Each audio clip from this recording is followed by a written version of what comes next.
Hey guys, in this quick tutorial I want to show you that how to fix Sons of the Forest stuck on the loading screen. So I will show you the 5 methods to solve this error. I hope one of them will work for you. Our first method is that you have to just open your run box by pressing Window plus R at once and then search here for the percentage local app data percentage and then click OK. So this type of the interface will open for you. Basically you have to just search for the Android folder and click to open it. Doing so you will find here Sons of the Forest folder. Just click to open it as well. So after opening it you will find here a folder which is named as saves. You have to just right click on it and delete it and try to relaunch your game, and doing so hopefully your problem will be fixed. If not, then you have to just verify the integrity of your game files.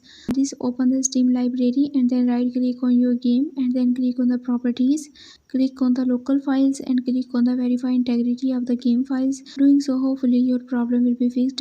Now moving to our third method, you have to just simply restart your console or PC. Doing so hopefully your problem will be fixed, as sometimes this is a technical issue of your system, so it can be resolved by restarting your PC.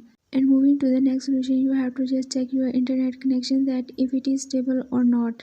Just try to restart the router of your internet connection by turning on the airplane mode for 2 to 3 minutes and again turn it off. Restore your internet connection. In case of the Wi-Fi, you have to just reset your modem and then turn off the Wi-Fi. When your modem is reset completely, then you have to just again connect it to your Wi-Fi and then try to reload your game. Hopefully your problem will be fixed. Now moving to the next method, you have to just try to update the graphic drivers. If you are using the Nvidia graphic cards, then you can use the GeForce Experience website to update your driver. In case of the AMD graphic cards, you can use the Radeon graphic driver to update your graphic drivers. You can also use the Intel drivers for this purpose. Open the Intel driver and the support assistant. So after opening this website, you have to just click on the download now option here, and after downloading it will automatically update your graphic drivers. You have to just reload your game and hopefully your problem will be fixed by doing so. Moving to the last solution, you have to just uninstall your game file from the Steam and then again install it. So that's all for this video. For more information you can visit my website whose link I have shared in this video's description. Give this video a big thumbs up and also subscribe my channel Let Me Guide. Don't forget to leave a comment below. Thanks for watching.